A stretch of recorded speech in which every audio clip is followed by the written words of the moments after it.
Assalamualaikum warahmatullahi wabarakatuh.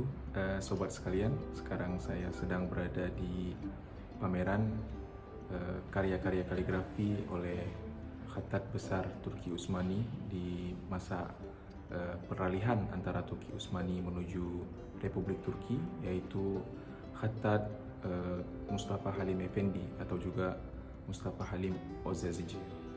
Sekarang kita sedang berada di ruang utama.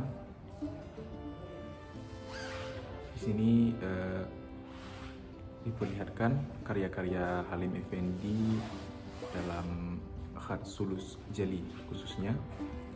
Nanti juga kita akan melihat karya-karya beliau yang dalam ukuran kecil pada ruang-ruangan berikutnya. Simak terus.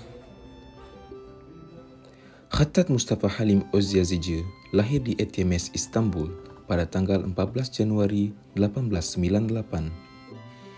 Ibu dan ayahnya adalah pasangan yang datang dari kultur yang berbeda. Sang ayah Haji Jamal Efendi berasal dari Crimea, sedangkan sang ibu Adwiyah Hanum berasal dari Sudan. Di masa kecilnya, Halim Efendi menempuh pendidikan sekolah dasar SKP. Kemudian, beliau melanjutkan pendidikan di sekolah menengah swasta Gulsheni Ma'arif. Disinilah beliau berkenalan dengan Khattat Hamid Aytac, yang merupakan guru khat di sekolah tersebut. Melihat potensi yang dimiliki oleh Mustafa Halim, Khattat Hamid akhirnya mulai memberikan perhatian lebih kepadanya. Sehingga pada jenjang ini, Halim Efendi sudah mampu mempelajari dasar-dasar khat riq'ah, sulus, naskhi, dan diwani dari Khattat Hamid. Setelah menyelesaikan pendidikannya di sekolah menengah Gulsheni Ma'arif, Mustafa Halim melanjutkan pendidikannya di Sekolah Tinggi Kesenian Sanai Nefise pada tahun 1914 di bidang seni memahat. Namun, setahun setelahnya, Mustafa Halim memutuskan untuk pindah ke Madrasatul Khattatin yang baru saja diresmikan di wilayah Baba Ali pada tanggal 20 Mei 1915. Di sini, ia menjadi murid di bidang khutut mutanawiyah yang mengajarkan berbagai macam jenis khat. Beliau mempelajari khat sulus dan naskhi dari Khattat Hasan Ridha dan Khattat Kamil Akdik, khat ta'liq dari Khattat Hulusi Effendi, khat sulus jali dan tura dari Ismail Haqqi Altunbezer, khat diwani dari Ferid Bey, sedangkan khat riq'ah dari Said Bey.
Setelah 6 bulan belajar di Madrasatul Khattatin, Halim Efendi mulai bekerja di Majelis Tinggi Diwani Humayun atas rekomendasi gurunya Said Bey. Namun, pada bulan Maret 1916, beliau dipanggil Kesultanan untuk mengikuti wajib militer. Ia ditugaskan sebagai khattat di percetakan milik Kementerian Peperangan atau Harbiye Nezareti Turki Utsmani. Walaupun Halim Efendi sibuk dengan pekerjaannya, ia tidak pernah mencari alasan untuk tidak melanjutkan pendidikannya di Madrasatul Khattatin. 3 tahun kemudian, tepatnya 26 September 1918, Halim Effendi lulus dan mendapatkan ijazah dari Madrasatul Hattatin dalam Khat Jali dan Tura bersama 13 temannya yang lain.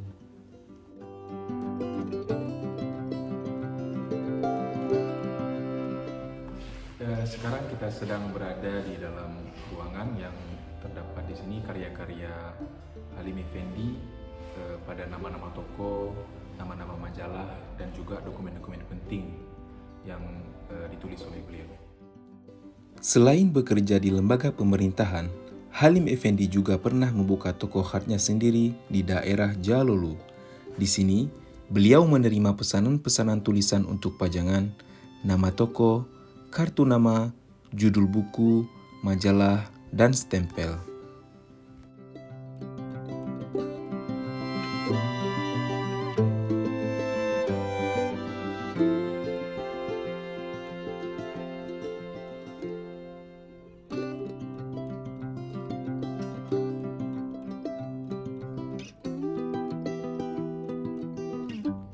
Pada ruangan ini kita akan melihat karya-karya Halim Effendi yang terdapat pada batu nisan.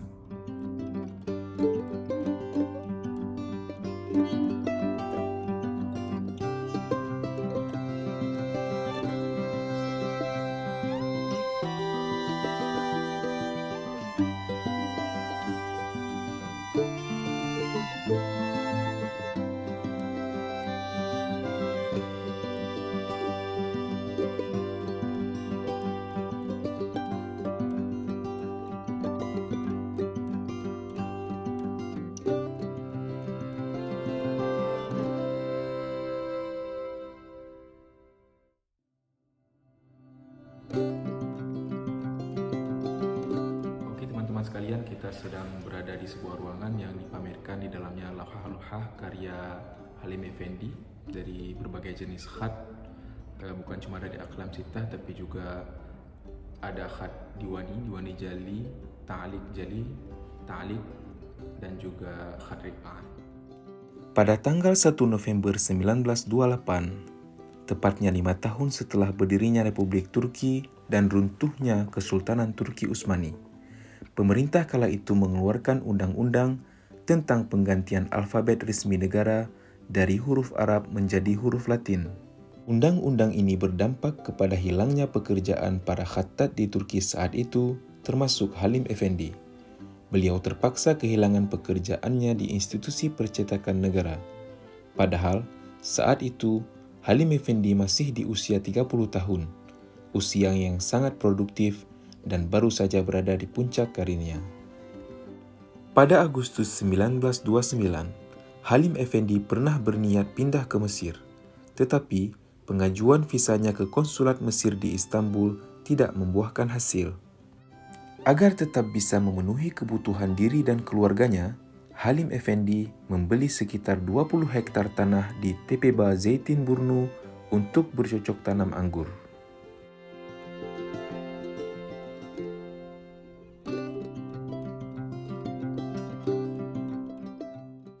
Pada Agustus 1946, Mustafa Halim diangkat menjadi guru khat di Akademi Kesenian Negara atau Devlet Güzel Sanatlar Akademisi, menggantikan gurunya Ismail Hakkı Altunbezer yang sudah pensiun. Sebagian sumber mengatakan bahwa saat mengajar di akademi, beliau memiliki murid sampai 30 orang. Namun, murid-muridnya di akademi ini tidak ada yang menyelesaikan pelajaran atau meshq mereka dan mendapatkan ijazah darinya, karena kurangnya waktu dan kontinuitas mereka dalam mempelajari kesenian ini.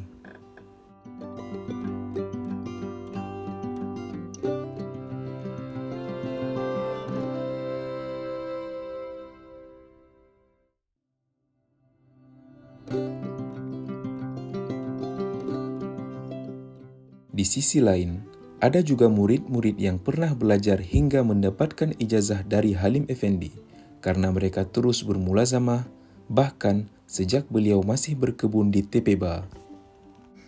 Di antara murid-murid yang mendapatkan ijazah dari Halim Effendi adalah Mustafa Bekir Pekten, Saim Özel, Recep Berk, Aydın Yüksel, dan Ali Rüştü Oran, dalam khat thulus dan naskhi, Ali Arpaslan dan Mehmet Uzunoglu dalam khat diwani dan diwani jali, sedangkan Bahadur Ramaja dalam khat ta'liq.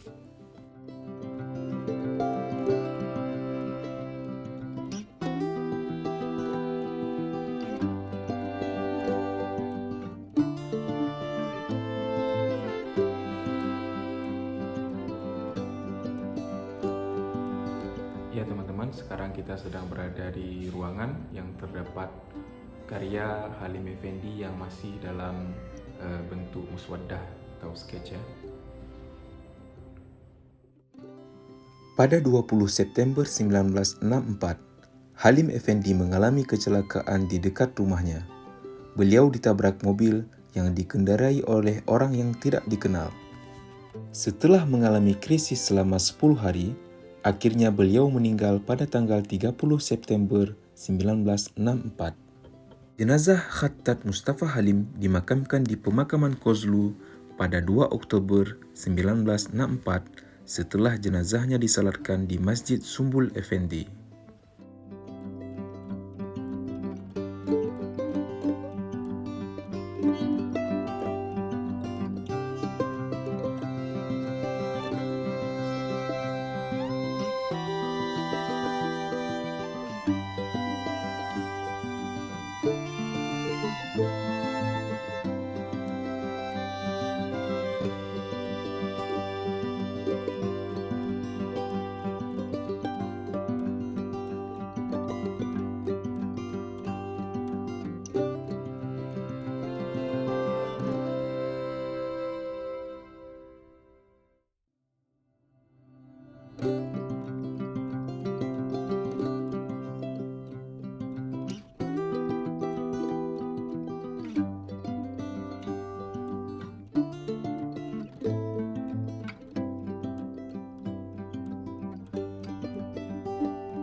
Baik teman-teman, mungkin segitu saja kunjungan kita hari ini ke pameran khat karya Mustafa Halim. Bagi teman-teman yang ingin mengunjungi pameran ini, masih dibuka sampai akhir bulan Desember nanti. Sampai jumpa teman-teman.